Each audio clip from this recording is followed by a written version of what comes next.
malusok or mamimigyan ng sakit ng ulo. Kundi puro, ano eh, smile. Masarap umuwi, gumaga. Kaya sa hapon, galing tumaho.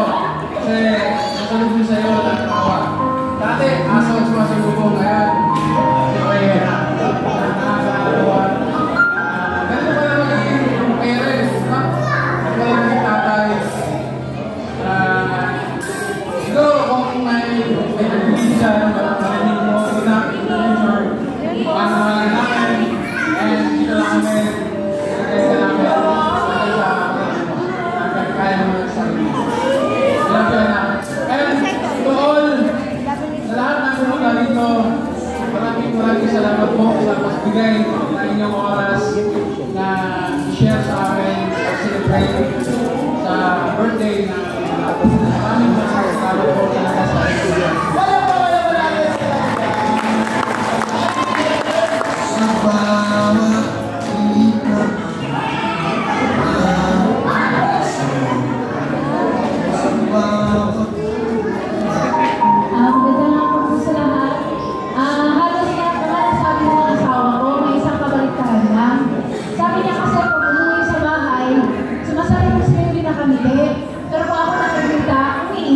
Kasi, bilang mamalitan na naman yung message na naman. So, ayun.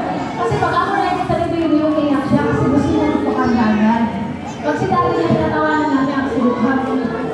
Clown. Kaya gano'n.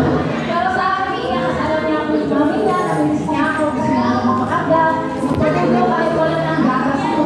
Meron ko naman kay Conce, pero nagawa niya kasi father, ayaw niya naman kasi father kasi ako lang yung gusto niya na, umiyak na naman, nakikita ko. So, ganyan po ito. Ayun, nasaluhan na lang sa mga present na. Dati, ako lang naman nagagawa ko ngayon. Baby na talaga na totoo.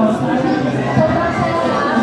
Masaya ko yung dati kahit yung aso ko sa mas masaya ka po. So, maraming salamat din po sa mga nandito, sila yung Manila, Lito, Tita, Lolo, Lola, mga pinsan, mga katrabaho namin, mga kaibigan, mga kalarong baby,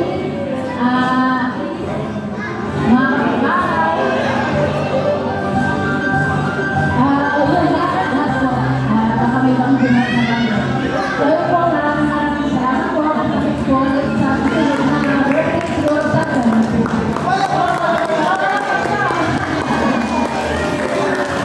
Ayun lang po, maraming salamat ulit. Meron po tayo kung pimples dyan sa inom natin. Alright, and syempre sa mga pumunta, especially sa mga guests natin na malayo pa yung pinagalingan, tsaka sa mga guests, thank you very much guys, kasi kung di tayo sa inyo, hindi magiging kompleto at masaya yung birthday celebration ni Rhea. And for that, maraming